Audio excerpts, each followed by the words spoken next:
Muy buenas para todos y todas, continuando con el curso de procedimiento civil. En lo que corresponde al factor de competencia, habíamos indicado los factores de las causales 4, 5, 6, 7, octava en la sesión pasada, correspondiendo en esta oportunidad a abordar las causales novena y décima, que corresponden a aquellos procesos que se dirigen en contra de la nación o por la nación y por las entidades públicas del país. Y indica la causal novena en el artículo 28 del Código General del Proceso, que en aquellos procesos en los que la nación es demandante, es competente el juez que corresponde a la cabecera de distrito judicial del domicilio del demandado, y en los que la nación es demandada, el del domicilio que corresponde a la cabecera de distrito judicial del demandante. Y de ocurrir cualquiera de las circunstancias en las que, por ejemplo, concurra tanto la nación como otra institución, predominará siempre el factor territorial expuesto para efectos de demandas contra o a favor de la nación. Y la causal décima nos señala que en los procesos contenciosos en que sea parte, demandante o demandada, una entidad territorial o una unidad descentralizada por servicio o cualquier otra entidad pública, conocerá en forma privativa el juez del domicilio de la respectiva entidad. Y cuando la parte esté conformada por tanto la entidad territorial o descentralizada o por servicio o cualquier entidad pública, con cualquier otro sujeto particular o privado, prevalecerá el fuero territorial de la entidad pública descentralizada o entidad territorial. En el primero de los eventos, pues, realmente lo que la norma nos está diciendo es que en aquellos eventos en los cuales se encuentra la nación como demandante o como demandada, siempre se deberá tener presente que el juez va a ser siempre el de la cabecera de distrito judicial del particular, es decir, de aquella persona que demande a la nación o aquella persona que sea demandada por la nación. La razón es evidente, pues, en los términos del doctor Antonio José Pardo, citado por la Corte Suprema de Justicia en el auto AC 418 del 2020 del doctor Tolosa, nos indica que la nación tiene jurisdicción en todo el territorio nacional, en todo el territorio patrio, y por consiguiente, al ser demandada la nación, no se sabría entonces en cuál de los 33 distritos judiciales correspondería la demanda, es decir, a cuál de los tribunales, de los tantos tribunales, debería corresponder la demanda que se encuentran distribuidos en todo el país. Por lo que si se opta por la regla del forum rei, es decir, el fuero domiciliario, el Código Judicial hubiese establecido que se tiene en cuenta entonces el domicilio del demandante para señalar inequívocamente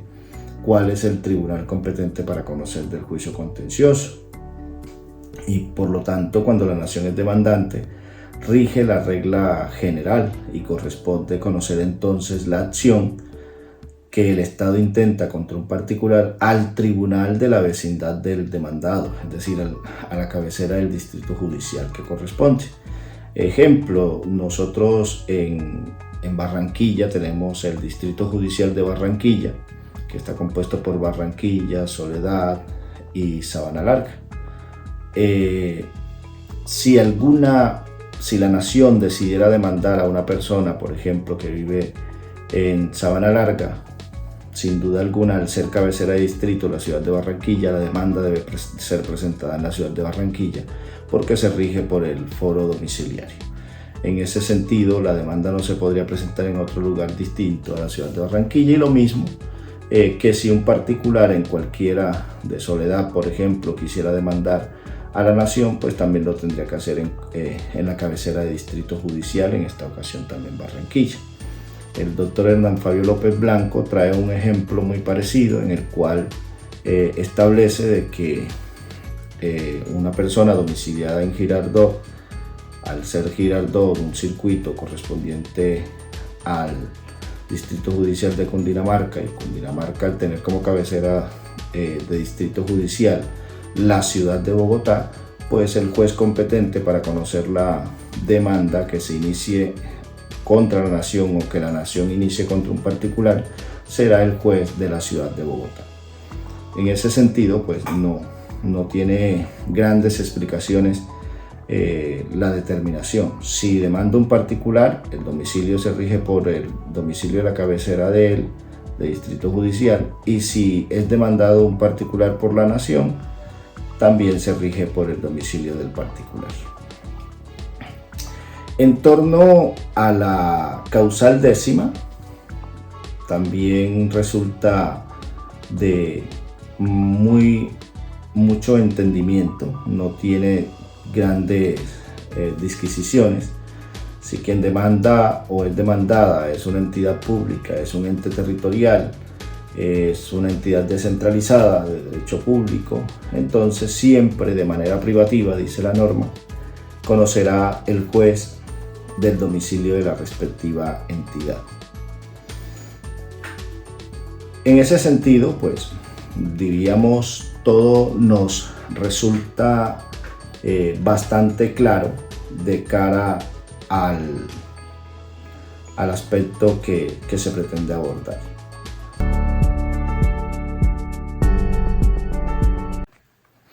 En relación con la causal 11 de la misma disposición, debemos establecer en aquellos procesos en los cuales se trata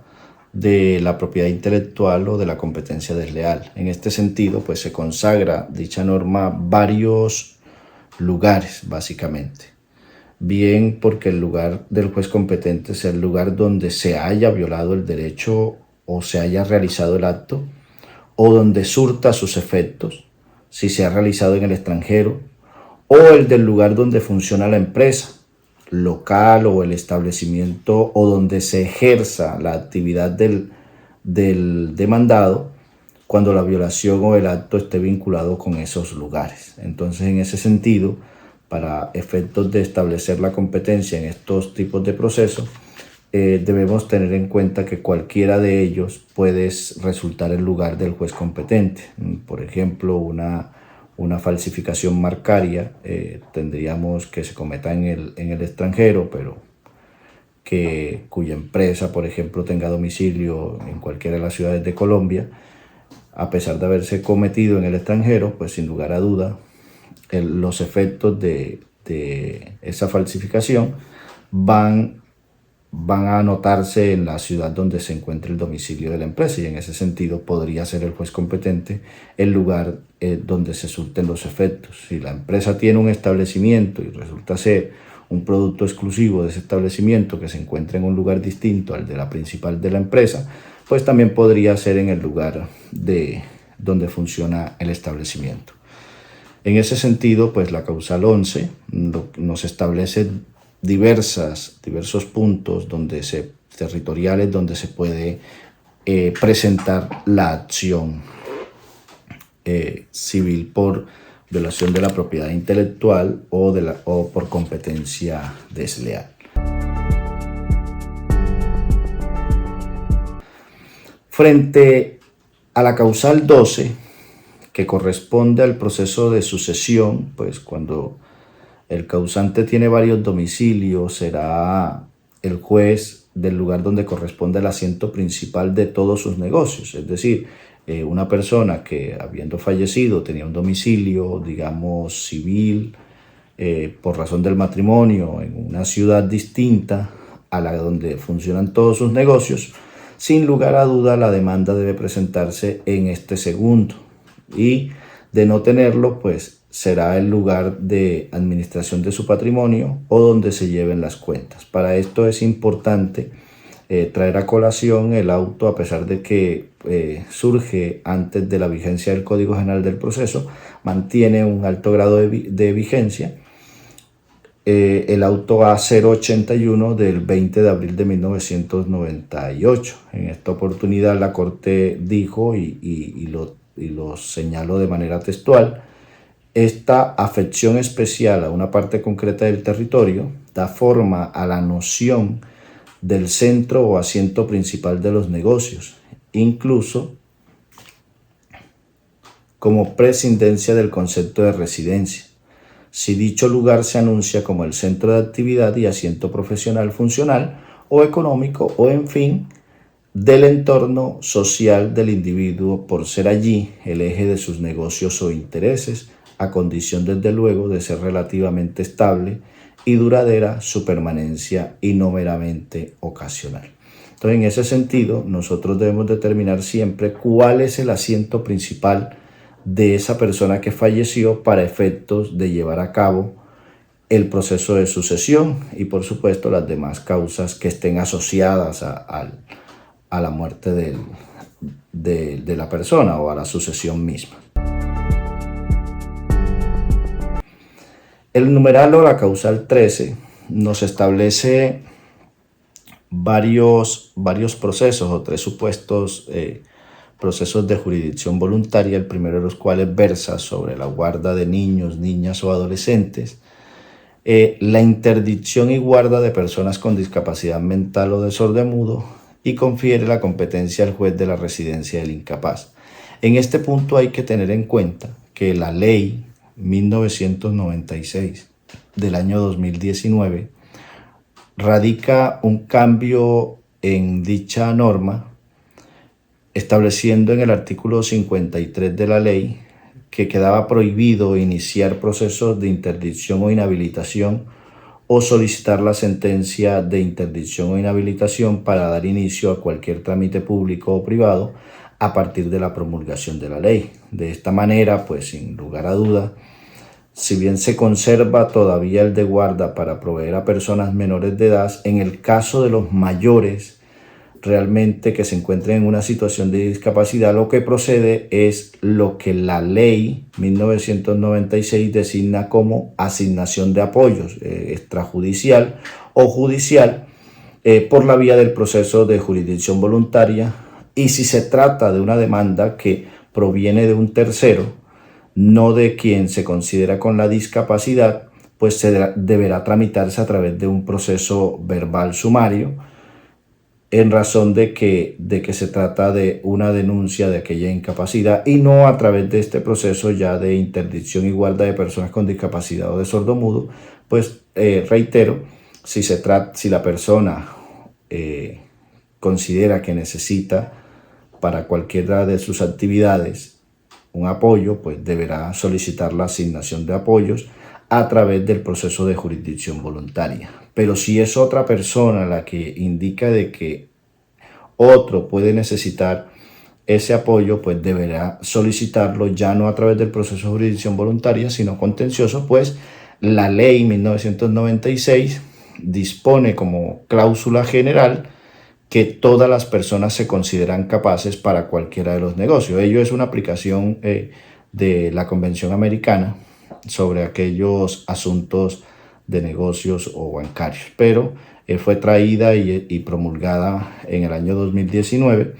en el que se estableció una forma de eliminación de la discriminación en contra de estas personas con discapacidad mental o de sordomudos, que no se dan a entender básicamente, y en ese sentido pues la ley los considera capaces, elimina básicamente